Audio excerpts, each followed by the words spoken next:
पुराने समय की बात है कि मिस्र देश में एक व्यापारी रहता था जिसका नाम अरसलान था।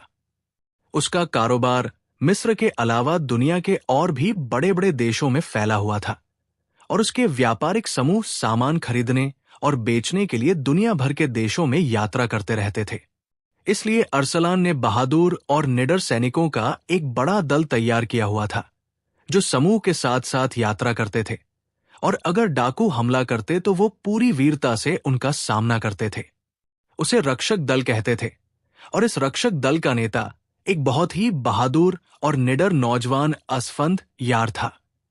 वो बहादुर होने के साथ साथ सुंदर और बुद्धिमान भी था और उसकी बहादुरी, निडरता और बुद्धिमानी की चर्चा दूर दूर तक फैले हुए थे।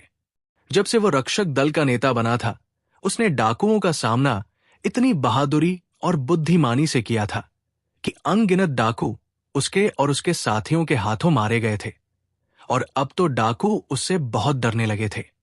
अब तो ये हाल हो गया था कि जिस समूह के साथ असफंद यार होता, डाकू उस पर हमला ही न करते थे। इस तरह अरसलान व्यापारी का कारोबार दिन दोगुनी रात चौगुनी उन्नति कर रहा था। अरसलान व्यापारी की अपनी कोई संतान न थी, इसलिए वो असफंद यार को अपनी सगी संतान की तरह चाहता था। असफंद यार भी अरसलान को अपने पिता की तरह समझता था और उसका इस तरह आदर करता था जैसे अरसलान उसका सगा पिता हो। अरसलान ने असफंद यार को तुर्की से खरीदा था। अरसलान एक बार अपने समूह के साथ तुर्की गया तो वो घूमता फिरता गुलामों के बाजार में चला गया। वहां उसने असफंद यार को देखा जो सिर झुकाए एक ऊंची जगह चुपचाप खड़ा था। उसके कपड़े फटे हुए थे और चेहरा परेशान था। वो मुरझाया हुआ और बीमार सा नौजवान लगता था। यही कारण था कि कोई भी व्यक्ति उसे खरीदने पर तैयार न हो रहा था। लेकिन अरसलान ने असफंद यार को देखा। उसने परेशानी और आंखों में बुद्धिमानी की चमक के साथ साथ उसका सुंदर और गठिला शरीर देख लिया था।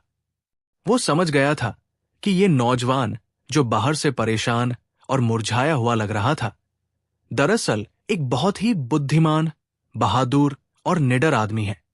सिर्फ मानसिक परेशानी की वजह से मुरझाया हुआ है। इसलिए उसने तुरंत उसे खरीदने का फैसला कर लिया और फिर सोने के सिक्कों की एक छोटी सी थैली के बदले में उसने असफंद यार को खरीद लिया और उसे लेकर अपने खेमे में आ गया। उसने असफंद यार को पहनने के लिए अच्छे कपड़े दिए और उससे गुलाम के बजाय बेटों जैसा व्यवहार किया। तो कुछ ही दिनों में असफंद यार पूरी तरह खिल उठा और परेशानी की बजाय उसमें आत्मविश्वास आ गया। एक दिन अरसलान ने असफंद यार को अपने खेमे में बुलाकर पूछा, तुम्हें इन व्यापारियों ने कहां से पकड़ा है नौजवान? असफंद यार ने बताया, मैं यमन देश का रहने वाला हूं। एक दिन मैं जंगल में घूम रहा था कि किसी शिकारी ने भेड़ियों को पकड़ने के लिए लोहे का फंदा एक झाड़ी में छुपाकर लगाया हुआ था। मुझे उस फंदे के बारे में मालूम न था, इसलिए जैसे ही मैं उस झाड़ी में से गुजरा, मेरा पैर उस फंदे में फंस गया और मैं लोहे के मजबूत फंदे में फंसकर बेबस हो गया। मैंने शिकारी को बड़ी आवाजें दी ताकि अगर वो कहीं छुपा हुआ हो तो सामने आ जाए और मुझे उस फंदे से मुक्ति दिलाए, लेकिन कोई ना आया। शायद वो शिकारी फंदा उठाना भूलकर वापस चला गया था। मैं 2 दिन तक भूखा प्यासा उस फंदे में फंसा रहा। उसने आगे कहा, आखिर तीसरे दिन एक समूह वहां से गुजरा। ये समूह गुलामों का व्यापार करने वाला समूह था। उनके सरदार ने मुझे उस फंदे से मुक्ति दिलाने से पहले मुझसे वादा लिया कि मैं उसका गुलाम बनकर रहूंगा। पहले तो मैंने उसकी बहुत विनती की कि मुझे गुलाम न बनाए, लेकिन वो सरदार न माना और उसने मुझे धमकी दी कि अगर मैंने गुलाम बनने का वादा न किया तो वो मुझे आजाद किए बिना वहां से चले जाएंगे और मैं भूख प्यास से तड़प तड़प कर यहीं मर जाऊंगा। इसलिए अपनी जान बचाने के लिए मुझे वादा करना पड़ा और उस सरदार ने अपने साथियों की मदद से लोहा काटने वाली आरी से उस फंदे को काट डाला और मैं उस फंदे से आजाद हो गया। लेकिन मैं गुलाम बन चुका था, इसलिए वो मुझे अपने साथ तुर्की ले आए। वो मुझे खाने पीने को बहुत कम देते थे, इसलिए मैं बीमार सा रहने लगा और फिर तुर्की के उस बाजार से आपने मुझे खरीद लिया और अब मैं आपका गुलाम हूं। असफंदयार ने अपने बारे में विस्तार से बताते हुए कहा। अरसलान ने पूछा, तुम्हारा नाम क्या है नौजवान, और तुम्हारा संबंध किस कबीले से है, और तुम्हारी जाति क्या है? क्योंकि इससे पहले वो उसे सिर्फ नौजवान कहकर पुकारता था और कारोबारी व्यस्तता की वजह से अरसलान को उसका नाम तक पूछने का समय न मिला था। मेरा नाम असफंदयार है और यमन देश के शिराजी कबीले से मेरा संबंध है, असफंद यार ने जवाब दिया। शिराजी कबीले से? ओहो, शिराजी कबीला तो यमन का शाही कबीला है, अरसलान ने चौंकते हुए पूछा, क्योंकि अरसलान कारोबार के उद्देश्य से कई बार यमन गया था और वहां के कबीलों के बारे में अच्छी तरह जानता था। हाँ बेटा, वाकई शिराजी कबीला यमन का शाही कबीला है। तुम्हारा संबंध भी निश्चित रूप से शाही कबीले से है। तुम्हारा चौड़ा माथा, बुद्धिमानी से चमकती हुई आंखें, तुम्हारा अंदाज सब कुछ साफ साफ बता रहा है कि तुम्हारा संबंध शाही कबीले से है। क्यों, क्या मैं सही कह रहा हूं?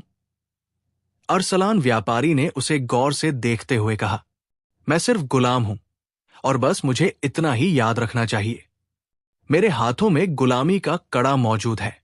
इस कड़े की मौजूदगी में मैं और कुछ नहीं सोच सकता, असफंद यार ने जवाब देते हुए कहा। तुम गुलाम जरूर हो, लेकिन तुम आजाद भी हो सकते हो। इसलिए अपने बारे में मुझे सब कुछ साफ साफ बता दो, अरसलान ने कहा। आजादी तो अब शायद मेरी किस्मत में कभी ना आए। फिर भी मैं आपको सच सच बता देता हूं। मेरा नाम असफंदयार है और मैं यमन के स्वर्गीय राजा का इकलौता बेटा हूं। मेरे पिता राजा यमन जब गुजर गए तो मैं छोटा सा था, इसलिए सिंहासन पर मेरे अत्याचारी चाचा ने जबरदस्ती कब्जा कर लिया। वो मुझे मार डालना चाहता था, इसलिए मेरी मां मुझे लेकर शाही महल से निकल भागी। मेरे चाचा के सैनिक क्योंकि उसे पूरे देश में तलाश कर रहे थे, इसलिए वो मुझे लेकर छुपते छुपाते एक और देश में पहुंच गई। उन्होंने मुझे पाला पोसा, मुझे अच्छी से अच्छी शिक्षा दी, लड़ाई भिड़ाई की कला में निपुण किया। वो मेहनत मजदूरी करती रहीं और मेरा पालन पोषण करती रहीं, लेकिन जब मैं जवान हुआ तो वो बीमार पड़ गई। मैंने उनकी बहुत सेवा की, लेकिन वो भी गुजर गई और मैं इस भारी दुनिया में अकेला रह गया। उसने आगे बताया, मेरी मां ने मुझे मेरे तमाम हालात बता दिए थे और ये भी बता दिया था कि मेरे चाचा, जो कि अब यमन के राजा हैं, मुझे ढूंढ रहे हैं। इसलिए मैं अपने नाम के साथ राजकुमार शब्द न लगाऊं, वरना मैं पहचान लिया जाऊंगा। वापस जाने का तो सवाल ही पैदा न होता था। इसी तरह मैं घूमते फिरते उस जंगल में गया तो वहां उस फंदे में फंस गया और फिर उस फंदे से तो निकल आया, लेकिन हमेशा के लिए गुलाम बन गया और अब आपके सामने हूं। बस ये मेरी कहानी है, असफंद यार ने विस्तार से बताते हुए कहा। तुम सच कह रहे हो, मैंने भी इसी तरह की घटनाएं सुनी हैं। तुम एक अच्छे परिवार के सदस्य हो और मेरी भी कोई संतान नहीं है, इसलिए मैं आज से तुम्हें अपना बेटा बनाता हूं। अब तुम मेरे गुलाम नहीं हो, बल्कि मेरे बेटे हो। मैं एक व्यापारी हूं, किसी देश का राजा नहीं हूं कि फौज देकर तुम्हारा सिंहासन वापस दिलवा दूं, वरना मैं जरूर ऐसा करता। मैं तुम्हें एक सुझाव बताता हूं। तुम्हारे अंदर व्यापारी खून नहीं है, इसलिए तुम व्यापार नहीं कर सकते। तुम क्योंकि राजकुमार हो, इसलिए युद्ध और आदेश देना तुम्हारे खून में शामिल है। तुम ऐसा करो कि 100 लोग चुनो जो बहुत ही वफादार, सच्चे, बहादुर और लड़ाई की कला के जानकार हों। तुम उस दल के सरदार बनोगे। तुम्हारा काम यह होगा कि तुम अपने दल समेत मेरे व्यापारिक समूह के साथ यात्रा किया करोगे, ताकि तुम समूह को डाकुओं से बचा सको। इस तरह तुम्हारा शौक भी पूरा होता रहेगा, मुझे भी फायदा पहुंचेगा और तुम्हारी प्रसिद्धि भी हो जाएगी। हो सकता है कि किसी राजा के कानों तक तुम्हारी प्रसिद्धि पहुंच जाए और फिर वो तुम्हारी बहादुरी से प्रभावित होकर तुम्हारी मदद करें और तुम अपना खोया हुआ राजपाट हासिल कर सको। और अगर ऐसा न भी हो तो मेरा सब कुछ तो तुम्हारा ही है, अरसलान ने कहा। आप बहुत महान हैं। मैं आपकी महानता को प्रणाम करता हूं। आप विश्वास करें कि मुझे अब राजपाट की जरूरत नहीं है। मैं हमेशा आपकी सेवा किया करूंगा। असफंदयार ने अरसलान के पैरों में गिरते हुए भारी आवाज में कहा, और अरसलान ने उसे दोनों बाजुओं से पकड़कर उठाया और अपने सीने से लगा लिया। उसकी आंखों में आंसू भर आए थे। उसे वाकई ऐसा लग रहा था जैसे असफंद यार उसका सगा बेटा हो। वो दोनों काफी देर तक एक दूसरे के गले लगे रहे। फिर अरसलान ने उसे हटाकर अपने साथ कुर्सी पर बिठाया और लोहार को बुलाकर उसके हाथ में मौजूद गुलामी का कड़ा कटवा दिया। इस तरह असफंद यार हमेशा के लिए गुलामी की कैद से आजाद हो गया। इसके बाद अरसलान ने पूरे शहर में दावत दी और असफंद यार को विधिवत अपना बेटा बनाने का ऐलान किया, और सब अरसलान व्यापारी के उस सुंदर बेटे को देखकर बेहद खुश हुए और उन्होंने अरसलान व्यापारी और असफंद यार दोनों को बधाई दी। अरसलान की दौलत के बल पर असफंद यार ने पूरे देश में घूम फिर कर ऐसे नौजवान चुने जो उसके दल में शामिल हो सके। उसने अच्छे से अच्छे उस्तादों की मदद लेकर उन सबको लड़ाई की कला में पक्का कर दिया। वो उन्हें बहुत भारी वेतन देता, उन्हें इतना आराम देता कि वो सब उस पर अपनी जान देने के लिए हर वक्त तैयार रहते। जब दल हर तरह से पूरी तरह तैयार हो गया तो असफंद यार ने दल समेत समूह के साथ यात्रा करना शुरू कर दिया, और फिर उसने और उसके दल के जवानों ने खतरनाक डाकुओं का सामना कुछ इस तरह से किया कि अनगिनत डाकू उनके हाथों मौत के घाट उतार दिए गए। डाकुओं के दिलों में उनकी ऐसी धाक बैठ गई कि उन्होंने उस समूह पर हमला करना ही छोड़ दिया जिसके साथ असफंद यार का दल होता। क्योंकि असफंद यार बचपन से ही राजकुमार था, इसलिए वो अपने दल को इस तरह बुद्धिमानी से इस्तेमाल करता जैसे कोई महान सेनापति युद्ध के मैदान में फौज को लड़ाता है। और डाकू क्योंकि इन तरीकों से अनजान थे, इसलिए वो बुरी तरह हार खाते थे। असफंद यार भले ही अपने आप को राजकुमार तो न कहलाता, लेकिन वो हमेशा राजकुमारों जैसे कपड़ों में रहता। उसका पिता अरसलान व्यापारी भी उससे बेहद खुश था। वो जब उसकी बहादुरी और निडरता के किस्से सुनता तो खुशी से उसका चेहरा खिल उठता।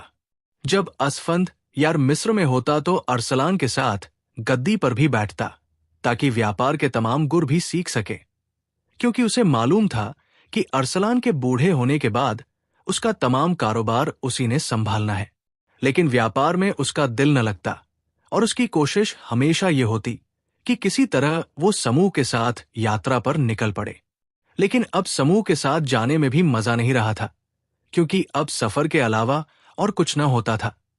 डाकू नजदीक ही न आते थे।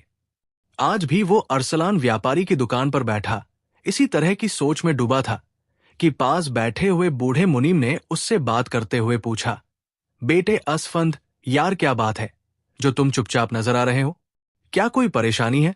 अरसलान व्यापारी ने बड़े प्यार भरे लहजे में कहा, बेटा, आपके होते हुए भला मुझे क्या परेशानी हो सकती है? बस बेकार बैठे बैठे तंग आ गया हूं। अगर इतने ही तंग आ गए हो तो जाओ और जाकर राजकुमारी बहार को बदरू जादूगर के चंगुल से छुड़ा लो। अरसलान व्यापारी के बोलने से पहले ही बूढ़ा मुनीम बोल उठा, क्या कह रहे हो? कौन राजकुमारी बहार? असफंद यार ने बुरी तरह चौंकते हुए कहा, कुछ नहीं बेटे, ये बूढ़ा मुनीम तो सठिया गया है, बुढ़ापे की वजह से बहकीब की बातें कर रहा है। अरसलान व्यापारी ने तुरंत बात बनाते हुए कहा, और साथ ही उसने मुनीम को घूर कर देखा। नहीं पिताजी, आप मुझसे कुछ छुपा रहे हैं। मुझे बताइए क्या बात है? किसी दुखी की मदद करना तो हम सब पर कर्तव्य है।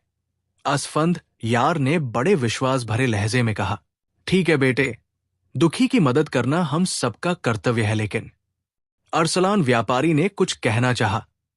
पिताजी, कुछ भी हो, मैं अब जरूर उस राजकुमारी की मदद करूंगा। अगर आप नहीं बताएंगे तो फिर मैं खाना नहीं खाऊंगा। असफंद यार ने रूठे हुए लहजे में कहा, अच्छा बेटे, अब इस बूढ़े मुनीम ने बात कर ही दी है तो अब जाहिर है मैं छुपा नहीं सकता, और हो सकता है कि इसी में कोई भलाई हो। अरसलान व्यापारी ने एक सांस लेते हुए कहा, जरूर भलाई होगी पिताजी, आप बताइए तो सही, असफंदयार ने उत्सुकता भरे लहजे में कहा। बेटे, यहां से काफी दूरी पर एक छोटा सा देश है, कलाम। बहुत ही खूबसूरत और हरा भरा देश है। उसका राजा बहुत दानी, दयालु और गरीबों का पालनहार है। वो मोतियों का बहुत शौकीन है।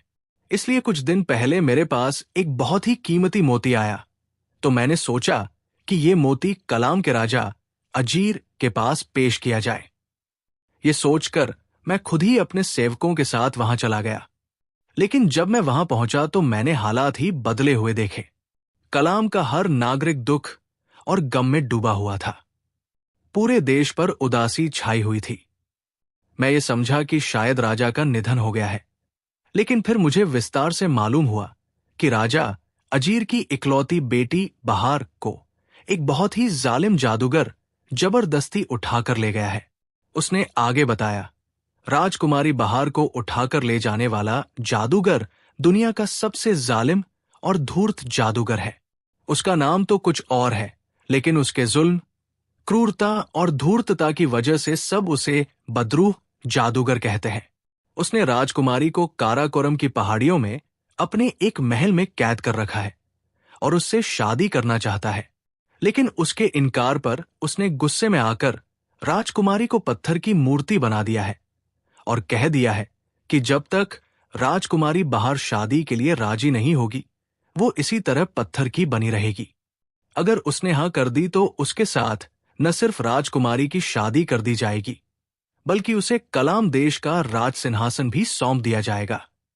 बहुत से नौजवान और राजकुमार उस जादूगर से मुकाबला करने गए। उनमें से कई उसके हाथों मारे गए और कई को उसने उसी महल में पत्थर की मूर्तियों में बदल दिया ताकि दूसरों को सबक मिले। बस ये है पूरी कहानी। अब तुम खुद सोचो कि तुम किस तरह उस जालिम और क्रूर जादूगर का मुकाबला कर सकते हो। अरसलान व्यापारी ने कहा, क्यों नहीं कर सकता पिताजी? मैं उस जालिम और धूर्त जादूगर की गर्दन उड़ा दूंगा। मैं देखता हूं वो किस तरह राजकुमारी से जबरदस्ती शादी करता है।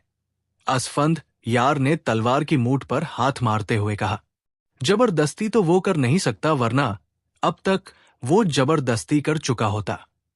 दरअसल जादूगर देवता ने तमाम जादूगरों पर यह पाबंदी लगाई हुई है कि जब तक कोई लड़की अपनी सहमति से उनके साथ शादी न करे, वो जबरदस्ती शादी नहीं कर सकते, वरना उनका जादू भी खत्म हो जाएगा और उन पर जादूगर देवता का कहर भी टूटेगा और वो नष्ट हो जाएंगे।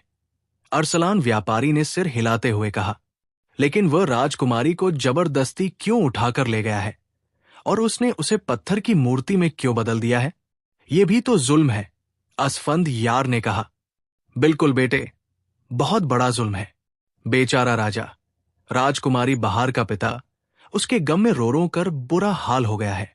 अरसलान व्यापारी ने कहा, बस ठीक है, मैं उस जादूगर का जरूर मुकाबला करूंगा और राजकुमारी को उसके चंगुल से मुक्ति दिलाऊंगा। ये मेरा फैसला है।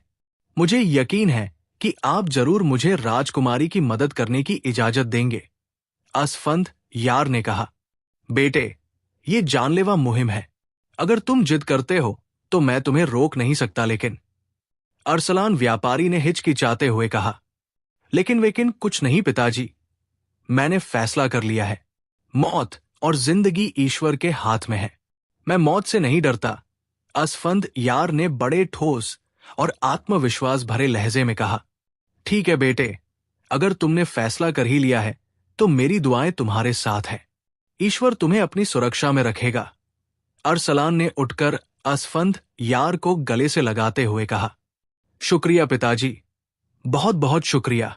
ईश्वर ने चाहा तो अब सफलता हमारा नसीब होगी। मैं अपने दल को भी साथ ले जाना चाहता हूं।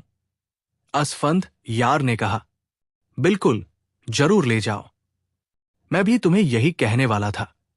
अरसलान व्यापारी ने सिर हिलाते हुए कहा और फिर असफंद यार वहां से निकलकर दुकान से अपने महल जैसे निवास में आया जहां उसके दल के सिपाही भी साथ रहते थे। लेकिन वहां आकर उसे सूचना मिली कि उसके दल को पता चला था कि कुछ डाकू पास के इलाके में आए हुए हैं, इसलिए उन डाकुओं का खात्मा करने वो उधर गए हैं। सिर्फ 2 साथियों को वो पीछे छोड़ गए थे ताकि असफंद यार को खबर दे सके।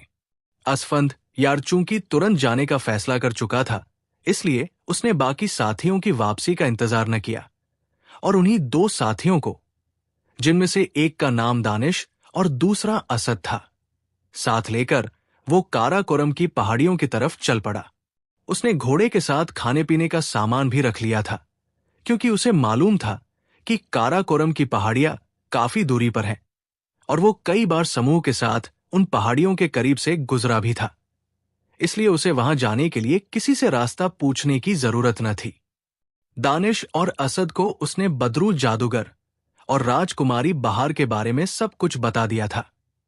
इसलिए वो भी एक दुखी लड़की की मदद के लिए राजकुमारी की तरह ही जोश में आ गए थे। वो तीनों मिस्र से निकलकर रास्ता पार करते हुए काराकोरम की पहाड़ियों की तरफ बढ़ते गए। वो रात को डेरा डाल देते और सुबह को अपना सफर जारी रखते।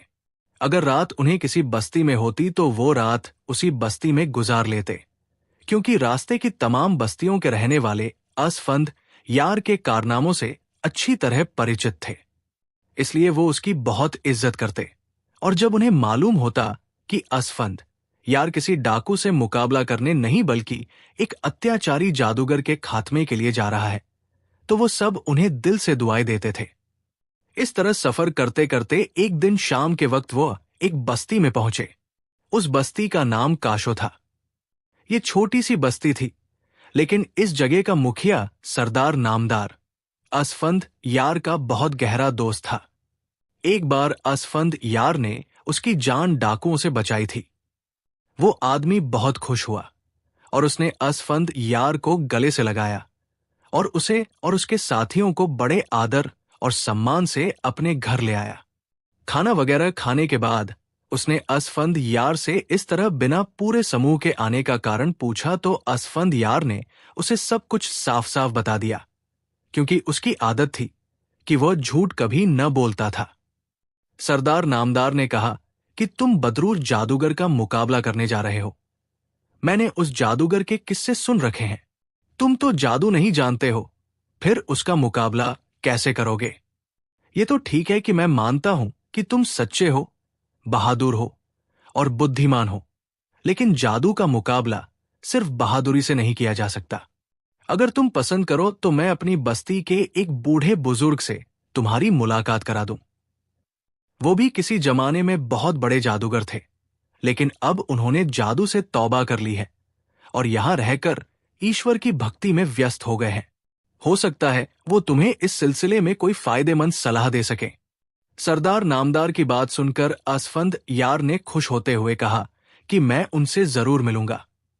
मुझे तुरंत उनके पास ले चलो। सरदार ने कहा कि अब आराम कर लो, सुबह को चलेंगे, तुम थके हुए होगे।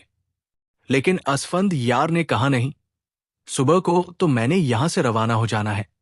अच्छे काम में देरी नहीं होनी चाहिए। तुम मुझे अभी उस बुजुर्ग के पास ले चलो। असफंद यार उठकर खड़ा हो गया और अपने साथियों दानिश और असद से कहा कि तुम आराम करो, हम दोनों हो आते हैं। दानिश और असद को वहीं छोड़कर वो दोनों घर से बाहर आ गए। सरदार नामदार असफंद यार को साथ लिए बस्ती से निकलकर पास ही एक छोटी सी टीले जैसी पहाड़ी की तरफ चल पड़ा। उस पहाड़ी की चोटी पर एक बड़ी सी गुफा नजर आ रही थी, जिसमें से रोशनी के साथ साथ धुएं की लकीर भी बाहर निकल रही थी। असफंद यार ने सरदार नामदार से पूछा कि क्या वो बुजुर्ग इस गुफा में रहते हैं। सरदार ने कहा कि हाँ, वो सिर्फ खाने पीने का सामान लेने बस्ती में आते हैं, वरना वो लगातार इसी गुफा में रहते हैं और हर वक्त पूजा पाठ में लगे रहते हैं। पहाड़ी पर चढ़ते हुए वो जल्द ही उस गुफा तक पहुंच गए। सरदार नामदार ने ऊंची आवाज में पूछा कि क्या मैं और मेरा दोस्त अंदर आ सकते हैं। अंदर से एक कांपती हुई आवाज सुनाई दी कि आओ, बिस्मिल्लाह, जरूर आओ। मैं बूढ़ा आदमी हूं, वरना तुम्हारे स्वागत के लिए बाहर आ जाता। हम आ रहे हैं, सरदार नामदार ने कहा और फिर वो असफंद यार को लिए गुफा में दाखिल हो गया। असफंद यार ने देखा कि गुफा काफी खाली और साधारण थी।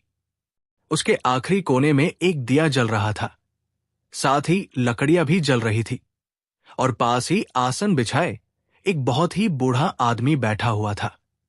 उसकी सफेद दाढ़ी काफी लंबी थी और कमर झुकी हुई थी, लेकिन उसके चेहरे पर बड़ा तेज था और आंखों में बेपनाह चमक थी। सरदार नामदार और असफंद यार ने बड़े आदरपूर्ण अंदाज में उस बुजुर्ग को प्रणाम किया और फिर उसके पास बैठ गए। बुजुर्ग ने मुस्कुराते हुए कहा कि आज इधर कैसे भूल पड़े सरदार नामदार, और वह भी रात के वक्त। सब ठीक तो है, और ये तुम्हारा दोस्त असफंद यार तो मुझे कोई राजकुमार लग रहा है। सरदार नामदार ने आदर से जवाब देते हुए कहा कि मेरा दोस्त राजकुमार तो नहीं है, लेकिन ये किसी राजकुमार से कम नहीं है। बहुत बहादुर, निडर और बुद्धिमान नौजवान है। बूढ़े ने मुस्कुराते हुए कहा कि मगर मेरी आंखें देख रही है कि ये नौजवान राजकुमार है। खैर बताओ कैसे आना हुआ। सरदार नामदार ने अपने आने का मकसद विस्तार से बता दिया। बुजुर्ग ने बड़े गंभीर लहजे में कहा कि उसका मुकाबला करना आसान नहीं है। मेरी सलाह तो यही है कि तुम्हारा दोस्त ये इरादा छोड़ दे। सरदार नामदार ने हैरानी से पूछा कि क्यों, क्या बदरू जादूगर इतना खतरनाक है? बुजुर्ग ने जवाब दिया कि वो दुनिया का सबसे बड़ा दुष्ट और नीच जादूगर है, इसीलिए उसे बदरू जादूगर कहते हैं, वरना असल में उसका नाम कामान है। असफंद यार ने कहा कि बुजुर्ग वो चाहे कितना बड़ा दुष्ट ही क्यों न हो, मैं उससे मुकाबला करूंगा। मेरा असफंद असफंद यार है। इसका अंदाजा उसे उस वक्त होगा जब उसका और मेरा मुकाबला होगा। हम आपके पास सिर्फ इसलिए आए हैं कि अगर आप मेरी कोई मदद कर सकते हैं तो आपकी मेहरबानी, वरना आप सिर्फ मेरे हक में दुआ कर दीजिए। बुजुर्ग ने कहा कि तुम्हारे जैसे बहादुर नौजवान जब किसी काम का फैसला कर ले तो फिर वो किसी कीमत पर पीछे नहीं हटा करते, और जब काम का मकसद नेक हो तो फिर ईश्वर की मदद भी इंसान के साथ शामिल हो जाती है, और जब ईश्वर की मदद शामिल हो जाए तो फिर असफलता का सवाल ही पैदा नहीं होता। चूंकि तुम्हारा मकसद नेक है, इसलिए मैं इस दुष्ट और बदरू जादूगर के मुकाबले में तुम्हारी मदद जरूर करूंगा। मैं तुम्हें उसकी एक कमजोरी बता देता हूं। अगर तुमने बहादुरी के साथ साथ अकल इस्तेमाल की तो फिर तुम यकीनन उस बदरू जादूगर का जादू खत्म करने में कामयाब हो जाओगे। असफंद यार ने खुश होते हुए पूछा कि वो क्या कमजोरी है। बुजुर्ग ने कहा कि बदरू जादूगर के दाएं पैर के अंगूठे का नाखून बाकी उंगलियों के नाखूनों से बड़ा है, और बदरू जादूगर की जादू की तमाम ताकत इस नाखून में है। अगर तुम किसी तरह उसका ये नाखून उसके अंगूठे से अलग कर दो तो फिर जादूगर का जादू खत्म हो जाएगा और तुम उसे आसानी से हरा सकोगे, वरना दूसरी सूरत में तो वो तुम्हारे काबू में किसी तरह भी नहीं आएगा। असफंद यार ने खुश होते हुए कहा कि ये तो बहुत ही आसान बात है। मैं तलवार के एक ही वार से उसका नाखून तो एक तरफ रहा पूरा अंगूठा ही काट डालूंगा। बुजुर्ग बेतहाशा हंस पड़े और बोले कि इस बात से जाहिर होता है कि तुम्हें बदरू जादूगर के बारे में जानकारी नहीं है। सुनो असफंद यार, ये बदरू जादूगर दुनिया का सबसे दुष्ट जादूगर है। उसकी नीचता को देखते हुए जादूगर देवता ने उसकी जादू की ताकत को उसके सारे शरीर में फैलाने की बजाय उसके अंगूठे में जमा कर दिया है, ताकि उसके जादू की ताकत एक हद से न बढ़ जाए और वह उसकी मदद से सारी दुनिया को तबाह और बर्बाद न कर दे। लेकिन सिर्फ नाखून काटने या अंगूठा काटने से उसका जादू खत्म नहीं हो सकता, क्योंकि बदरू जादूगर पर कोई तलवार या हथियार असर नहीं कर सकता। इसलिए किसी भी तरह नहीं उसका नाखून काटा जा सकता है और न ही उसका अंगूठा। असफंद यार ने मुंह बनाते हुए कहा कि फिर ये कैसी कमजोरी है जिसकी मदद से बदरू जादूगर का खात्मा किया जा सकता है। बुजुर्ग ने जवाब दिया कि कमजोरी यह है कि उसके नाखून को उसके अंगूठे से अलग करने का सिर्फ एक ही तरीका है, और वह यह है कि पहले उसके नाखून पर चम्मच बूटी का रस मला जाए। उस बूटी की खासियत है कि उसके मलने से नाखून अंगूठे से जरा सा उभर जाएगा। फिर उसे इस तरह उखाड़ा जाए कि अंगूठे का मांस जख्मी न हो, तभी उसकी जादू की शक्ति खत्म होगी और वो आम आदमी बन जाएगा, और आम आदमी बनते ही उसे आसानी से मारा जा सकता है। असफंदयार ने हैरान होते हुए कहा कि चम्मच बूटी, ये कैसी बूटी है, मैंने तो उसका नाम कभी नहीं सुना। बुजुर्ग ने समझाते हुए कहा कि ये एक दुर्लभ और अनोखी बूटी है और समुद्र की गहराई में 100 साल में एक बार ही पैदा होती है।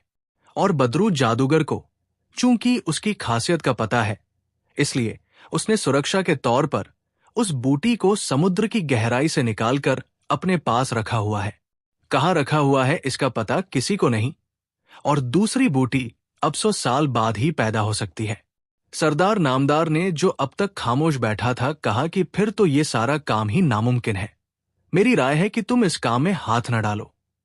असफंदयार ने कहा, नहीं, हिम्मत करने वालों के लिए दुनिया का कोई काम नामुमकिन नहीं होता। बहरहाल बुजुर्ग महोदय, आपका बहुत शुक्रिया कि आपने मुझे उसकी एक कमजोरी बता दी। अब ये मेरा काम है कि उसे कैसे इस्तेमाल करना है। असफंद यार ये कहकर उठ खड़ा हुआ। बुजुर्ग ने कहा कि ईश्वर तुम्हारी मदद करेगा। अगर तुमने ताकत के साथ साथ अकल इस्तेमाल की तो फिर तुम जरूर कामयाब रहोगे।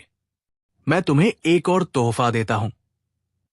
और फिर उन्होंने अपने गले में पहनी हुई एक माला उतारकर असफंद यार की तरफ बढ़ा दी। बुजुर्ग ने कहा कि ये माला अपने गले में डाल लो। जब तक ये तुम्हारे गले में रहेगी, तुम पर किसी किस्म का जादू असर नहीं करेगा। इस माला पर ईश्वर का पवित्र नाम पढ़ा गया है, बस इसकी सुरक्षा करना। असफंद यार ने आगे बढ़कर बड़े आदर से माला बुजुर्ग के हाथ से ले ली और फिर उसे अपने गले में डाल लिया। बहुत बहुत शुक्रिया, असफंद यार ने कहा। बुजुर्ग ने सिर हिलाते हुए कहा, और सरदार नामदार और असफंद यार उसे सलाम करके गुफा से बाहर निकल गए और फिर घोड़ों पर सवार होकर वो वापस बस्ती में पहुंच गए। असफंद यार का हौसला बुजुर्ग से मिलने के बाद और भी ज्यादा बढ़ गया था, खासतौर पर जब उसने ईश्वर के नाम वाली माला अपने गले में डाली थी। उसे यूं महसूस हो रहा था जैसे बदरू जादूगर की उसके सामने कोई अहमियत ही न हो। सरदार नामदार के घर पर पहुंचने के बाद असफंद यार ने अपने साथियों दानिश और असद को बुजुर्ग से मिलने की तमाम बातें बताईं और फिर कुछ देर आराम करने के बाद सरदार नामदार से इजाजत लेकर वे काराकोरम की तरफ चल पड़े, जहां बदरू जादूगर का महल बताया गया था। सरदार नामदार ने उन्हें बहुत रोका, लेकिन वो न रुके। दानिश ने कहा कि अगर जादूगर के पास वो बूटी न हुई तो वो मरेगा नहीं, और जहां तक मेरा ख्याल है ये बूटी उसके महल में ही होगी। असद ने राय देते हुए कहा कि ये भी तो हो सकता है कि जादूगर ने बूटी को उस महल में रखा हो और खुद वो किसी और महल में रहता हो और बूटी भी उसने वही रखी हो। असफंद यार ने सिर हिला दिया, जो होगा देखा जाएगा, अभी इसे चिंता करने की क्या जरूरत है। फिर 4 दिन तक सफर करने के बाद वो दिन चढ़े काराकोरम के पास पहुंच ही गए। काराकोरम बहुत ऊंचा पहाड़ था, उस पर हरियाली ही हरियाली छाई हुई थी। बहुत ही खूबसूरत और मनमोहक पहाड़ियां थी। घने जंगलों की भरमार और अनगिनत छोटे छोटे झरना चट्टानों से नीचे गिरते हुए दूर से दिखाई दे रहे थे। असद और दानिश दोनों ने तारीफ भरे लहजे में कहा कि बहुत खूबसूरत पहाड़ है। असफंद यार ने कहा कि ये शैतान रहते ही ऐसी खूबसूरत जगह पर है, और उसी पल उसकी नजरें दूर एक छोटी सी पहाड़ी की तलहटी में चरती हुई भेड़ों के एक झुंड पर पड़ी। असफंद यार ने चौंकते हुए कहा कि इसका मतलब है कहीं करीब कोई बस्ती है। दानिश ने सिर हिलाते हुए कहा कि हां, मालूम तो ऐसा ही होता है। इन भेड़ों के साथ चरवाहा भी होगा, उससे मालूम हो सकेगा। फिर असफंद यार ने भेड़ों की तरफ घोड़े का रुख मोड़ते ही असद और दानिश ने भी अपने घोड़ों के रुख उस तरफ को मोड़ दिए। घोड़े दौड़ते हुए वो कुछ ही पलों में उस पहाड़ी की तलहटी में पहुंच गए जहां भेड़ें चर रही थी, और फिर उन्होंने एक चट्टान पर बैठे हुए चरवाहे को भी देख लिया। चरवाहा बूढ़ा सा आदमी था।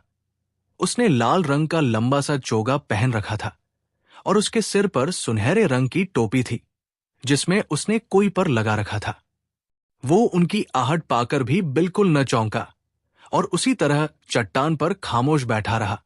असफंद यार ने घोड़ा उस चट्टान के करीब जाकर रोका और फिर नीचे उतर आया। दानिश और असद भी नीचे उतर आए।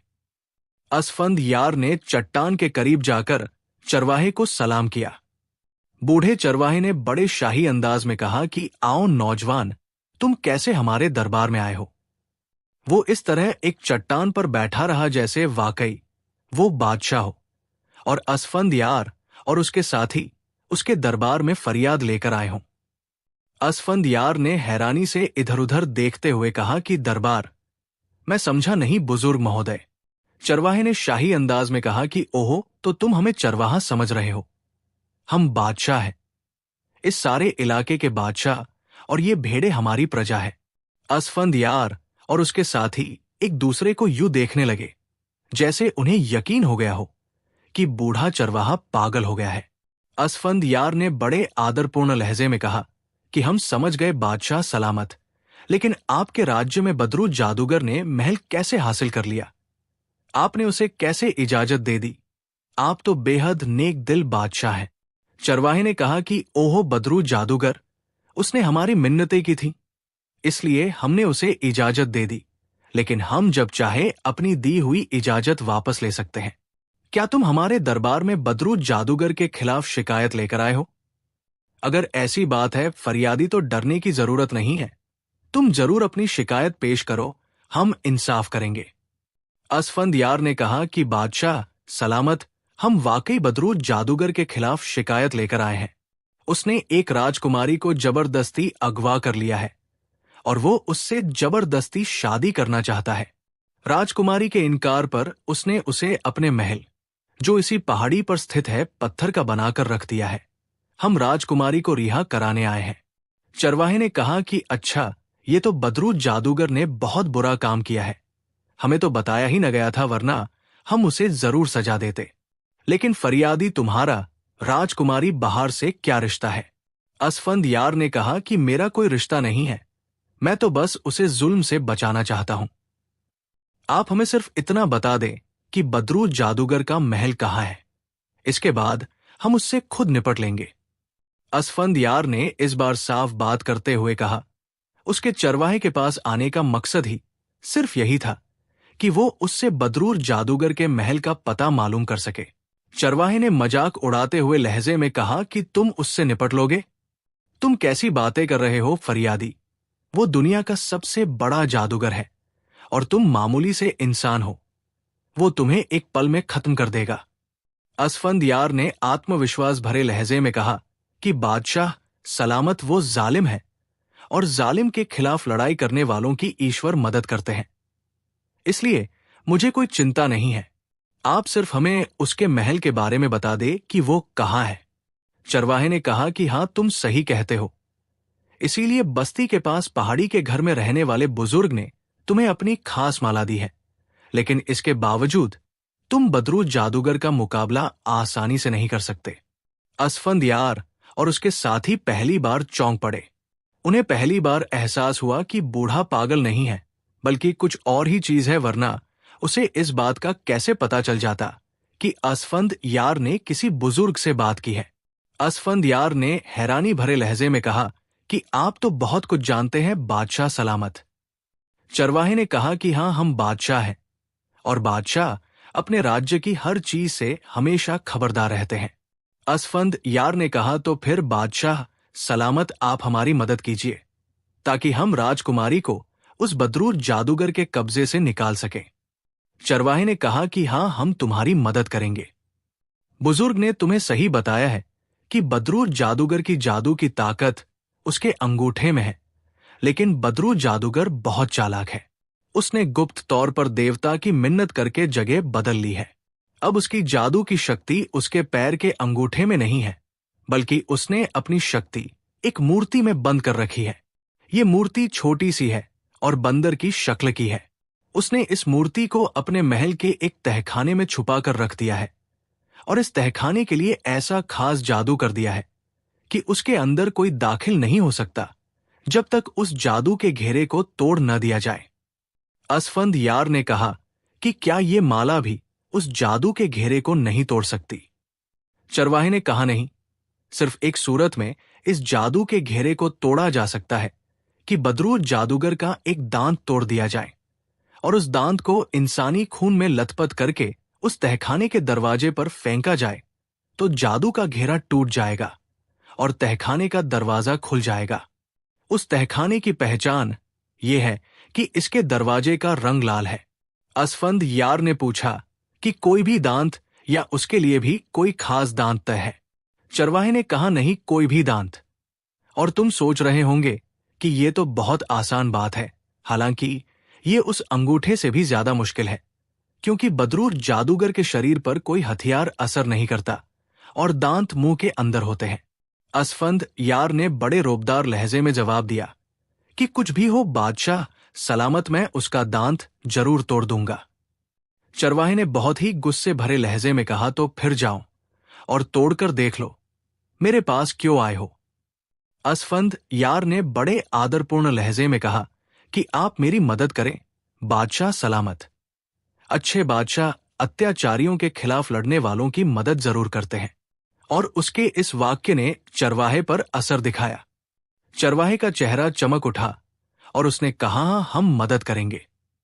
और फिर उसने अपने पास पड़ी हुई छड़ी उठाकर असफंद यार की तरफ फेंक दी। असफंद यार ने तुरंत उसे लपक लिया। ये कांसे की छड़ी थी। चरवाहे ने कहा कि ये हमारे शाही निशान की छड़ी है, जिसे हम हमेशा अपने पास रखते हैं। इस छड़ी को अपने पास रखो। ये हमारा वादा है कि सिर्फ यही एक हथियार उस बदरूर जादूगर के शरीर पर असर कर सकता है। और खबरदार, इसे कमजोर न समझना, ये तुम्हारी तलवारों से ज्यादा मजबूत है। और अब जाओ, इस पहाड़ी के पीछे घूम जाओ। वहां तुम्हें एक ऐसी चट्टान नजर आएगी जो औरत के चेहरे की तरह की है। उस चट्टान के इस हिस्से पर जो औरत का माथा है, ये छड़ी मारना तो चट्टान बीच से फट जाएगी और फिर तुम्हें सामने उस बदरूर जादूगर का महल नजर आएगा। असफंद यार ने उसका शुक्रिया अदा किया और सलाम करके दोबारा घोड़े पर सवार हो गया। उसके साथी दानिश और असद भी अपने अपने घोड़ों पर सवार हुए और पहाड़ी की पिछली तरफ रवाना हो गए। असद ने आगे बढ़ते हुए धीमी आवाज में कहा कि ये चरवाहा आखिर कौन है? दानिश ने सिर हिलाते हुए कहा कि मुझे तो ये भी कोई जादूगर ही महसूस होता है। और इसके साथ ही उसने पीछे मुड़कर देखा और चीखते हुए कहा कि अरे, वो चरवाहा और भेड़े सब गायब हो गई। उसकी बात सुनकर सबने तेजी से मुड़कर देखा। वाकई उस तरफ सन्नाटा छाया हुआ था। असफंद यार ने चरवाहे की दी हुई छड़ी को मजबूती से पकड़ते हुए कहा कि वो कोई नेक रूह थी, दोस्तों, जो ईश्वर ने हमारी मदद के लिए भेजी थी। और उसके साथियों ने सहमति में सिर हिला दिया। वो तीनों घोड़े दौड़ते हुए पहाड़ी की पिछली तरफ पहुंच गए और फिर थोड़ी ही देर में उन्होंने वो चट्टान ढूंढ ली जो औरत के चेहरे जैसी थी। असफंद यार ने चरवाहे की दी हुई छड़ी उस चट्टान के उस हिस्से पर मारी जहां उस औरत का माथा था। दूसरे पल एक धमाका सा हुआ और चट्टान के साथ साथ वाली जगह यूं हवा में गायब हो गई जैसे उसका वजूद ही कभी न रहा हो। दानिश और असद ने एक साथ चीखते हुए कहा कि अरे, वो महल कितना खूबसूरत है। असफंद यार ने सिर हिला दिया। वाकई सफेद रंग के पत्थरों का बना हुआ खूबसूरत महल अब सामने नजर आ रहा था। महल का बड़ा दरवाजा खुला हुआ था और अंदर सन्नाटा सा नजर आ रहा था। वे तीनों तेजी से उस महल की तरफ बढ़े। दरवाजे की तरफ पहुंचकर वो दोनों घोड़ों से उतर आए। असफंद यार ने दानिश और असद से कहा कि तुम दोनों बाहर रुको, मैं अंदर जाता हूं। ये महल जादू का है, ऐसा ना हो तुम अंदर जाते ही मूर्ति में बदल जाओ। जरूरत पड़ी तो मैं तुम्हें बुला लूंगा। उन दोनों ने सिर हिला दिया। दानिश ने आगे बढ़कर असफंद यार के घोड़े की लगाम पकड़ ली और असफंद यार एक हाथ में तलवार और दूसरे हाथ में चरवाहे की दी हुई छड़ी संभाले महल के दरवाजे के अंदर दाखिल हो गया। जैसे ही वो अंदर दाखिल हुआ, एक गूंजती हुई आवाज सुनाई दी कि एक चालाक आ गया जिसके पास बुजुर्ग की माला है। असफंद यार ने इधर उधर देखा, लेकिन वो रुका नहीं, बल्कि अंदर की तरफ बढ़ता चला गया। वो चौकन्ना था ताकि अगर कोई अचानक हमला करे तो वो तलवार म्यान से निकाल भी सके और वो हाथ को व्यस्त भी न रखे। अब वो तलवार संभाले तेजी से आगे बढ़ने लगा। आंगन को पार करके वो जैसे ही एक बड़े कमरे में दाखिल हुआ, वो ठिठक कर रुक गया, क्योंकि उस बड़े कमरे में उसने 3 आदमियों और एक खूबसूरत लड़की की मूर्तियां देखी।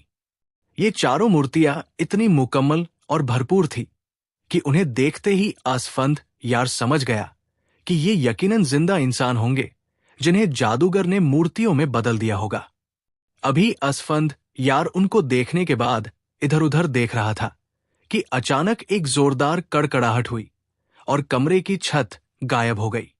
इसके साथ ही साइंसाई की तेज आवाज निकली और असफंद यार ने जैसे ही चौंक कर देखा, उसने एक आदमी को, जिसने सिर्फ घेरदार सलवार पहन रखी थी, हवा में उड़कर नीचे आते देखा। उस आदमी की शक्ल काफी डरावनी थी और उसकी उंगलियों के नाखून काफी बड़े हुए थे। लाल रंग का एक कपड़ा उसकी पीठ पर फैला हुआ उड़ रहा था। असफंद यार उसे देखते ही समझ गया कि आने वाला बदरू जादूगर ही हो सकता है। उसने अपनी तलवार सीधी कर ली, लेकिन बदरू जादूगर थोड़ी ऊंचाई पर उड़ते हुए अंदाज में रुक गया। दूसरे पल उसकी आंखों से लहरें सी निकलकर असफंद यार पर गिरी, लेकिन जैसे ही ये लहरें असफंद यार के शरीर से टकराई, एक धमाका हुआ और लहरें गायब हो गई। उड़ते हुए जादूगर ने गुस्से से चीखते हुए कहा कि ओहो, तो तुम पूरी तरह तैयार होकर आए हो, लेकिन तुम मेरा मुकाबला नहीं कर सकते। मैं तुम्हारा ही बुरा हाल कर दूंगा। असफंद यार ने कहा कि बुजदिल जादूगर, नीचे उतरो और मुझसे मर्दों की तरह मुकाबला करो। जादूगर ने कहा कि मैं चाहूं तो तुम्हें एक ही पल में खत्म कर सकता हूं, लेकिन मेरे सामने तुम्हारी कोई हैसियत नहीं है। अगर तुम वाकई बहादुर हो तो चलो समझौता करते हैं। तुम ये माला और छड़ी फेंक दो, मैं वादा करता हूं कि तुम पर जादू नहीं करूंगा, बल्कि जिस तरह तुम कहोगे तुमसे लड़ूंगा। बदरू जादूगर ने चालाकी से काम लेते हुए ताना मारते हुए कहा। असफंद यार ने मुस्कुराते हुए कहा कि मुझे मालूम है कि तुम ऐसा इसलिए कह रहे हो कि तुम्हारे शरीर पर कोई हथियार असर नहीं करता, लेकिन इसके बावजूद मैं तुमसे जिस्मानी तौर पर लड़ने के लिए तैयार हूं। अलबत्ता तुम अपने जादूगर देवता की कसम खाकर कहो कि तुम मेरे मुकाबले में जादू इस्तेमाल न करोगे। बदरू जादूगर ने तुरंत ही कसम खाते हुए कहा कि ठीक है, मैं जादूगर देवता की कसम खाकर कहता हूं कि तुम्हारे मुकाबले में जादू इस्तेमाल नहीं करूंगा, अगर तुम माला और छड़ी फेंक दो। असफंद यार ने कहा, तो फिर महल से बाहर आ जाओ, खाली जगह पर लड़ते हैं। तुम्हारे इस महल की एक एक ईंट में जादू भरा हुआ है।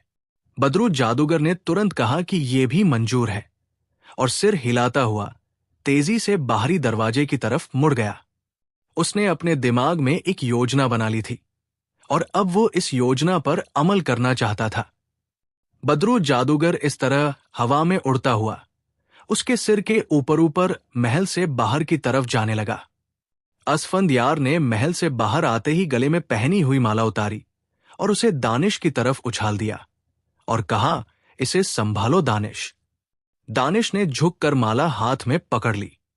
फिर असफंद यार ने चोगे के अंदर हाथ डालकर वो छड़ी निकालकर उसे असद की तरफ फेंक दिया और कहा, तुम ये संभालो।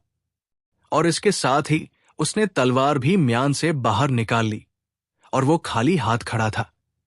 बदरू जादूगर ने, जो अभी तक हवा में उड़ रहा था, खुशी से चीखते हुए कहा कि अब ठीक है, और दूसरे पल वो तेजी से नीचे उतरा और असफंद यार के सामने यूं खड़ा हो गया जैसे कोई पहलवान ताल ठोककर अखाड़े में उतरता है। उसके बिगड़े हुए चेहरे पर खुशी की चमक नजर आ रही थी। शायद उसने भी कोई योजना बना रखी थी। असफंद यार ने उसके नीचे उतरते ही पूछा कि पहले ये बताओ बदरू जादूगर कि राजकुमारी बहार कहाँ है। जादूगर ने कहा कि ओहो, राजकुमारी बहार, वो उसी कमरे में मूर्ति की सूरत में मौजूद है और बाकी 3 उन बेवकूफों के हैं जो तुम्हारी तरह राजकुमारी बहार को छुड़ाने आए थे। असफंद यार ने कहा कि अच्छा, तो ये है राजकुमारी बहार, ठीक है, आओ अब मुझसे मुकाबला करो। और बदरू जादूगर बिजली की सी तेजी से आगे बढ़ा। उसने लंबे और भयानक नाखूनों वाले पंजे इतनी तेजी से असफंद यार के चेहरे की तरफ बढ़ाएं कि असफंद यार झुककर पीछे हटा।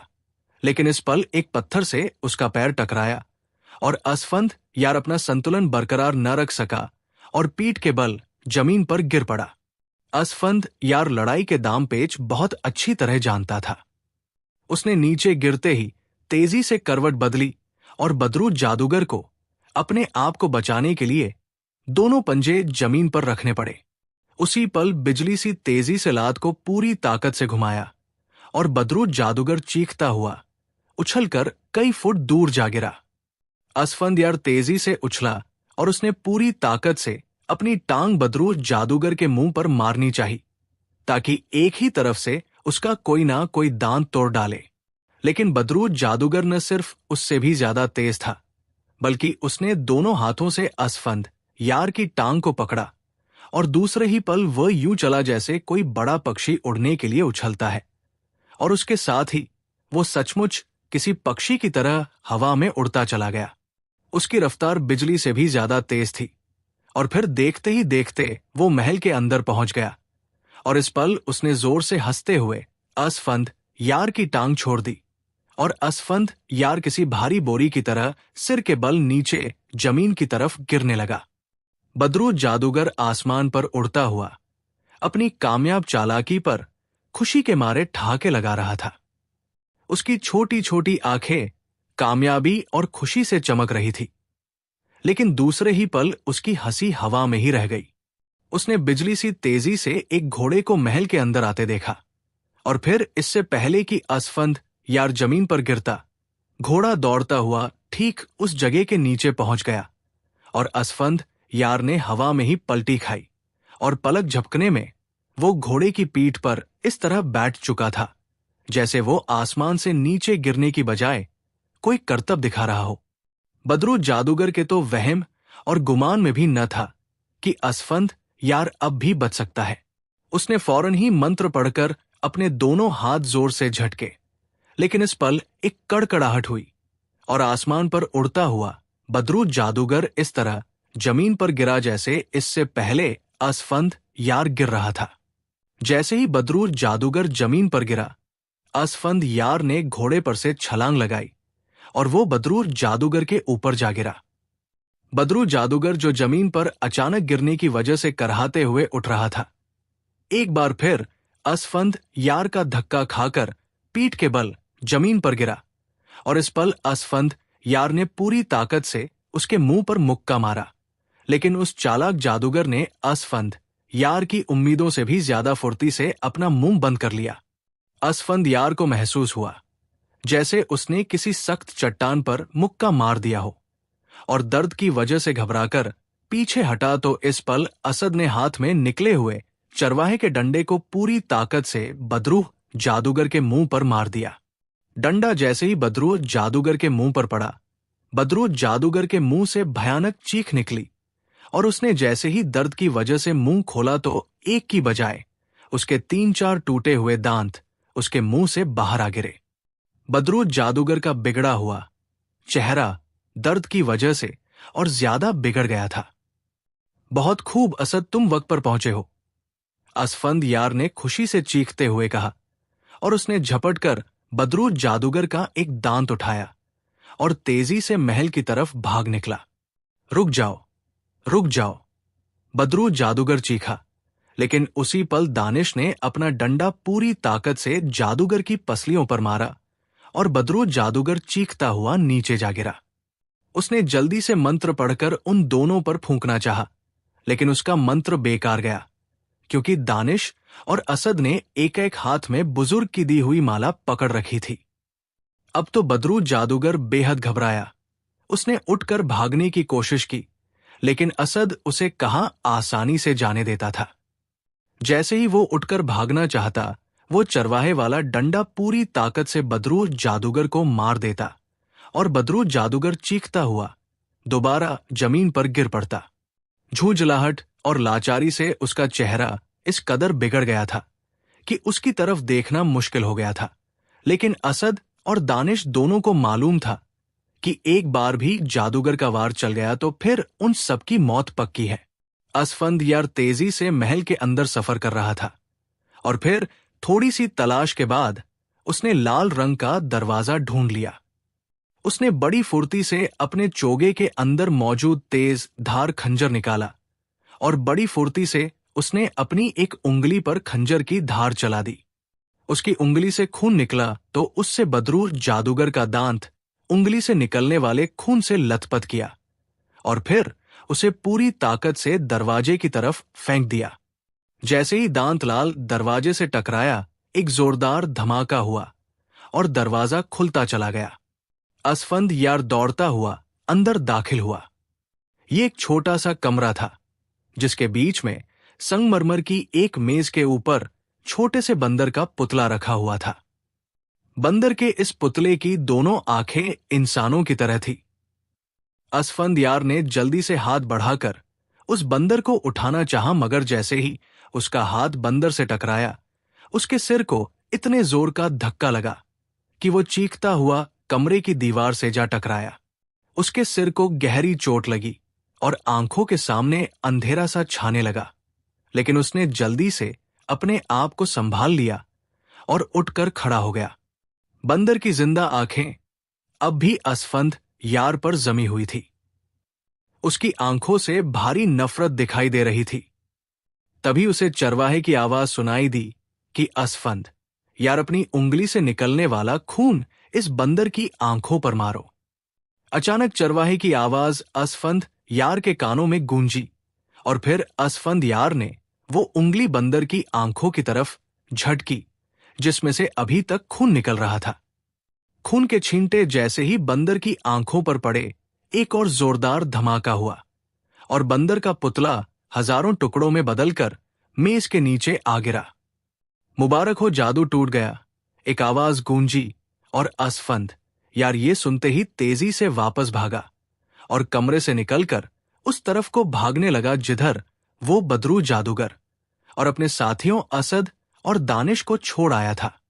जब वो वहां पहुंचा तो उसने देखा कि बदरू जादूगर जमीन पर बेहोश पड़ा हुआ था और असद और दानिश माला को एक हाथ से पकड़े खड़े हुए थे। असद के हाथ में चरवाहे वाली छड़ी थी, जबकि दानिश के हाथ में तलवार थी। ये अभी बेहोश हुआ है सरदार। इससे पहले ये भागने की कोशिश करता रहा है, लेकिन बादशाह चरवाहे की छड़ी ने उसे भागने नहीं दिया। असद ने असफंद यार के करीब आते हुए कहा, हां, अब उसकी ताकतें खत्म हो गई है। अब ये आम आदमी बन गया है। असफंद यार ने सिर हिलाते हुए कहा और दानिश के हाथ से अपनी तलवार ली और जमीन पर पड़े हुए जादूगर की तरफ बढ़ गया। असद और दानिश यही समझ रहे थे कि असफंद यार जाते ही तलवार के एक ही वार से बदरूर जादूगर की गर्दन उड़ा देगा, लेकिन वह ये देखकर हैरान रह गए कि असफंद यार ने बदरू जादूगर के करीब पहुंचकर उसे झकझोरना शुरू कर दिया। ये क्या कर रहे हैं सरदार, इसकी गर्दन उड़ा दे। ऐसा ना हो कि ये होश में आकर कोई जादू कर दे। असद और दानिश दोनों ने एक साथ चीखते हुए कहा, नहीं, किसी बेहोश आदमी पर वार करना बहादुरी के खिलाफ है, चाहे वो बदरू जादूगर जैसा जालिम ही क्यों ना हो। असफंद यार ने जवाब दिया और वो लगातार जादूगर को झकझोरता रहा। थोड़ी देर बाद बदरू जादूगर के शरीर में हरकत पैदा हुई और असफंद यार तलवार संभाले पीछे हट गया। बदरू जादूगर ने आंखें खोली और फिर वो चीखता हुआ उठकर खड़ा हो गया। वो हैरानी से फटी-फटी आंखों से असफंद यार और उसके साथियों को देख रहा था। शायद उसके सिर पर पड़ने वाली चोट का असर अभी तक मौजूद था कि उसे गुजरी हुई घटनाएं याद ना आ रही थी।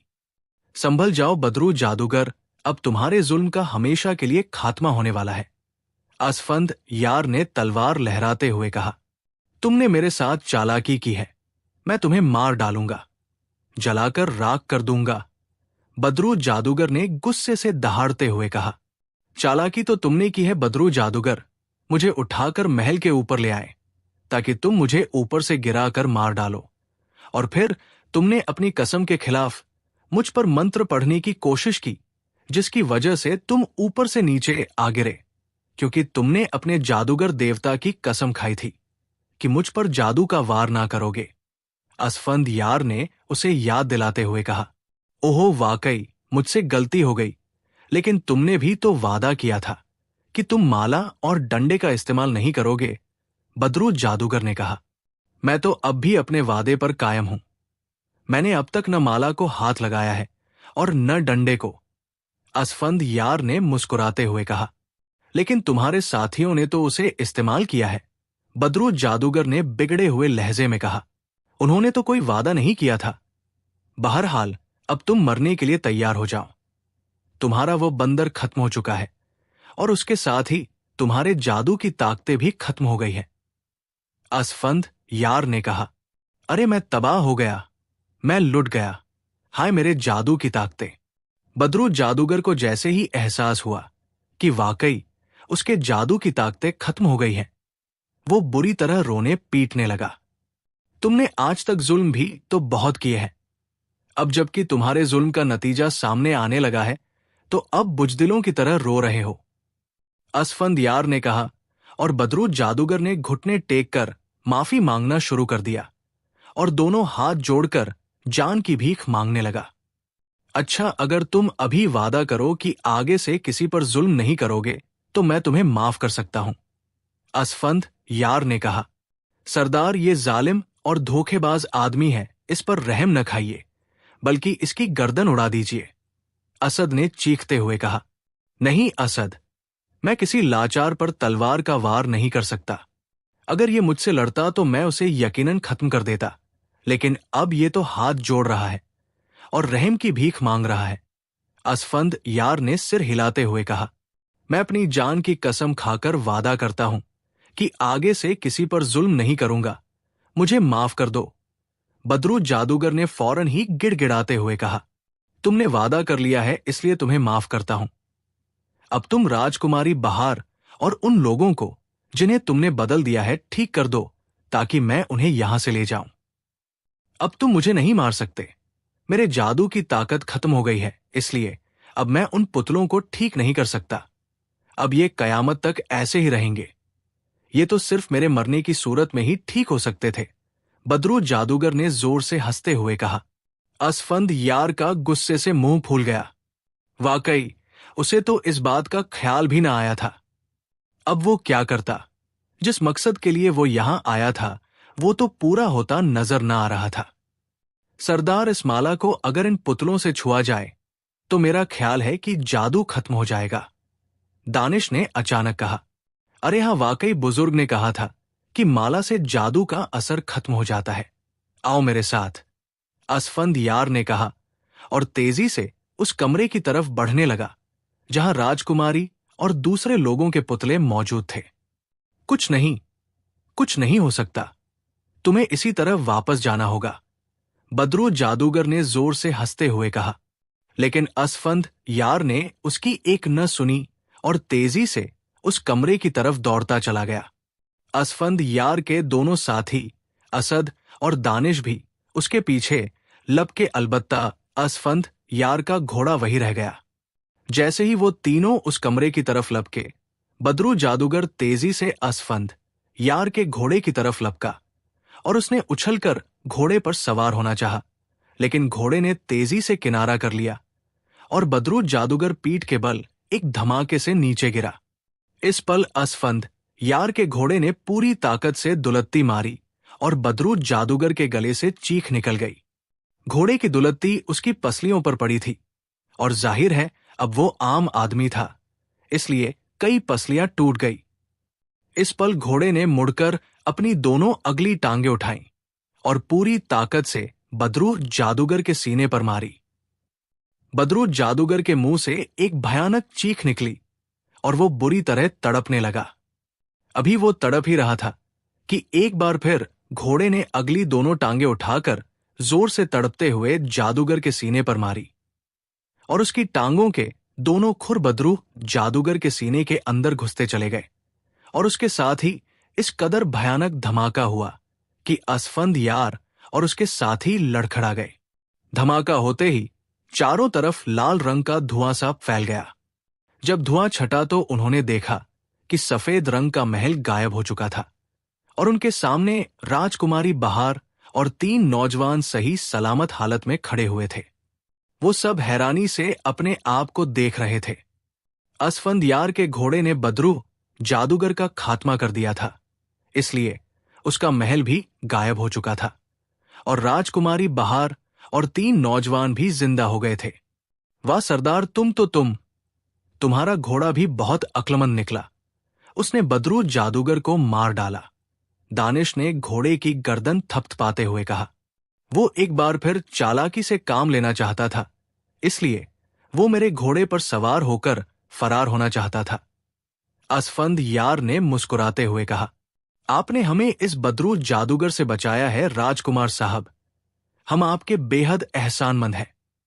राजकुमारी बहार ने आगे बढ़कर असफंद यार से कहा, अरे आप मेरे लिबास की वजह से मुझे राजकुमार समझ रही हैं।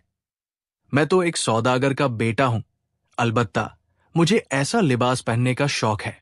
मेरा नाम असफंद यार है और मैं अपने साथियों के साथ आपको बदरू जादूगर के चंगुल से रिहाई दिलाने के लिए आया था। ईश्वर का शुक्र है कि मैं अपने मकसद में कामयाब रहा।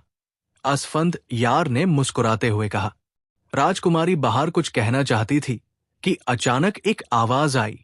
ये वाकई राजकुमार है, और यमन का राजकुमार, जिसके ताज और तख्त पर उसके जालिम चाचा का कब्जा है। अगर तुम अपने पिता से कहो कि वो अपनी फौज दें, तो ये अपनी बादशाहत दोबारा हासिल कर सकता है। अचानक बूढ़े चरवाहे की आवाज सुनाई दी और उसके साथी तेजी से मुड़े तो उन्होंने सामने भेड़ों और चरवाहे को खड़े देखा। बादशाह सलामत, आपका बेहद शुक्रिया। आपने वाकई हमारी बेहद मदद की है। असफंद यार ने उसके सामने आदर से झुकते हुए कहा, तुम एक बहादुर आदमी हो असफंद यार। अगर तुम बेहोश जादूगर पर तलवार का वार करते तो हम तुम्हारी मदद से हाथ खींच लेते और तुम खत्म हो जाते, लेकिन तुमने वाकई बहादुरी से काम लिया है। हम तुमसे बेहद खुश हैं। लाओ डंडा हमें वापस कर दो, चरवाहे ने मुस्कुराते हुए कहा, और असफंद यार ने दानिश के हाथ से छड़ी लेकर बड़े आदरपूर्ण अंदाज में चरवाहे को वापस कर दी। अच्छा, खुदा हाफिज, चरवाहे ने डंडा हाथ में लेते हुए कहा, और उसके साथ ही वो खुद भी और उसकी भेड़ें भी गायब हो गई। ये तो चरवाहा था राजकुमार, तुम उसे बादशाह सलामत कह रहे थे। राजकुमारी बहार ने हैरानी भरे लहजे में कहा, हम उसे जानते हैं राजकुमारी साहिबा। ये जिन्नों का बादशाह था। उसने हमारी मदद करने की कोशिश की थी, लेकिन हमने उसे चरवाहा समझकर नजरअंदाज कर दिया था और हम महल में आते ही पुतले बन गए। जब हम पुतले बने तो हमें पता चला कि हमने उसकी बात पर अमल न करके गलती की है, और हमें तभी पता चला कि ये जिन्नों का बादशाह है। उन तीनों नौजवानों ने एक साथ होकर कहा, जो राजकुमारी के साथ ही जिंदा हुए थे, आइए राजकुमारी जी, हम आपको आपके मुल्क तक पहुंचा दें। असफंद यार ने कहा, आपकी बड़ी मेहरबानी, राजकुमारी ने मुस्कुराते हुए कहा, और फिर राजकुमारी को असफंद यार ने अपने साथ घोड़े पर बिठा लिया। भाई, आप मेरे साथियों के साथ सवार हो जाएं। असफंद यार ने उन तीनों नौजवानों से कहा, आप हमारी फिक्र न करें, हम खुद चले जाएंगे। हमारे घोड़े यहां से करीब एक बस्ती में मौजूद होंगे। हम उन्हें वहां छोड़कर यहां आए थे। उन तीनों ने जवाब दिया, और असफंद यार उन्हें खुदा हाफिज कहकर दानिश और असद के साथ वापस चल पड़ा। रास्ता पार करते हुए 15 दिनों के बाद वो राजकुमारी बहार के पिता के देश में दाखिल हो गए। राजकुमारी बहार को देखते ही लोग खुशी से उछलने लगे और पूरा शहर खुशियों भरे शोर से गूंजने लगा। जब राजकुमारी बहार के पिता बादशाह को राजकुमारी के सही सलामत वापस आने की खबर मिली तो वो बेतहाशा नंगे पांव अपने महल से निकलकर उनके स्वागत के लिए दौड़ा चला आया। राजकुमारी अपने पिता को देखकर उछल पड़ी और घोड़े से नीचे उतरी और पिता के गले लग गई। शुक्र है ईश्वर का कि हमने अपनी जिंदगी में तुम्हें जिंदा सलामत देख लिया है, बादशाह ने खुश होकर कहा, और राजकुमारी ने अपने पिता से साथियों का परिचय कराया और उसे बताया कि ये असफंद यार है, जिसने मुझे बदरू जादूगर के चंगुल से रिहाई दिलाई है। बादशाह बेहद खुश हुआ और उसने उनका बड़ा शुक्रिया अदा किया और उन्हें शाही मेहमान बना लिया, और साथ ही पूरे मुल्क में खुशी का जश्न मनाने का हुक्म दे दिया। कुछ दिनों बाद बादशाह ने राजकुमारी बहार के कमरे में जाकर उससे बात करते हुए कहा कि मैंने ये ऐलान किया था कि जो तुम्हें बदरू जादूगर के चंगुल से बचाएगा, मैं अपनी बादशाहत भी उसे दे दूंगा और तुम्हारी शादी भी उससे कर दूंगा। अब क्या ख्याल है, क्या मैं असफंद यार से तुम्हारी शादी का ऐलान कर दूं? लेकिन एक बात है, मुझे बताया गया है कि असफंद यार राजकुमार नहीं है, बल्कि मुल्क में एक सौदागर का बेटा है। बस वो राजकुमारों जैसे लिबास पहनने का आदी है। पिताजी, असफंद यार सचमुच का राजकुमार है। अलबत्ता उसके ताज और तख्त पर उसके चाचा ने कब्जा कर रखा है। राजकुमारी बहार ने मुस्कुराते हुए कहा। बादशाह हैरानी से राजकुमारी को देखने लगा, जैसे उसे उसकी बात पर यकीन ना आ रहा हो। तुम्हें कैसे मालूम हुआ? बादशाह ने हैरानी भरे लहजे में पूछा और राजकुमारी ने जिन्नों के बादशाह की बात उसे विस्तार से बता दी। ओह, अगर ये बात है तो हम राजकुमार असफंद यार की पूरी मदद करेंगे, बादशाह ने खुश होते हुए कहा। और फिर उसने असफंद यार को बुलाया और उसके चाचा के बारे में विस्तार से पूछा। असफंद यार ने पूरी कहानी बता दी। बादशाह बेहद खुश हुआ और उसने उसे अपनी पूरी फौज का सेनापति बनाकर उसे इजाजत दी कि वो पूरी फौज लेकर अपने मुल्क यमन पर चढ़ाई कर सकता है। पहले मैं अपने सौदागर पिता से मिलना चाहता हूं। अगर वो इजाजत देंगे तो ये काम करूंगा, वरना नहीं, असफंद यार ने कहा और बादशाह ने उसे इजाजत दे दी। असफंद यार बादशाह से इजाजत लेकर अपने साथियों समेत वापस अपने मुल्क मिस्र की तरफ चल पड़ा। जब वो मिस्र पहुंचा, जहां उसका सौदागर पिता रहता था, तो उसने देखा कि उसका सौदागर पिता बिस्तर पर बीमार था। वो जाते ही उससे लिपट गया और जब उसने उसे बताया कि वो अपने मकसद में कामयाब वापस आया है, तो सौदागर इतना खुश हुआ कि उसकी सारी बीमारी जाती रही। फिर असफंद यार ने उसे राजकुमारी बहार के पिता बादशाह की मदद की बात बताई। बेटे असफंद यार, अब तुम्हें फौज ले जाने की जरूरत नहीं है। यमन के लोगों ने तुम्हारे चाचा के जुल्म से तंग आकर उसके खिलाफ बगावत कर दी है और उसे मार डाला है, और अब वो सब तुम्हारे इंतजार में, ताकि तुम आओ तो तुम्हारा ताज और तख्त तुम्हें सौंप दिया जाए। उन्हें पता चल गया था कि तुम मेरे पास हो, इसलिए तुम्हारे मुल्क के खास लोग तुम्हें लेने के लिए मेरे पास आए थे। जब मैंने उन्हें बताया कि तुम राजकुमारी बहार को छुड़ाने गए हो, तो वो तुम्हारी बहादुरी और नेक दिली पर बहुत खुश हुए और उन्होंने मुझसे वादा ले लिया कि जैसे ही तुम वापस आओ, मैं तुम्हें अपने मुल्क यमन भेज दूंगा। इसलिए अब तुम जाकर अपना ताज और तख्त संभालो, सौदागर ने असफंद यार से कहा। लेकिन पिताजी, आप बीमार हैं, मैं आपको बीमार छोड़कर कैसे जा सकता हूं? असफंद यार ने कहा। मेरी फिक्र न करो, अब तुम आ गए हो तो मेरी बीमारी दूर हो गई है।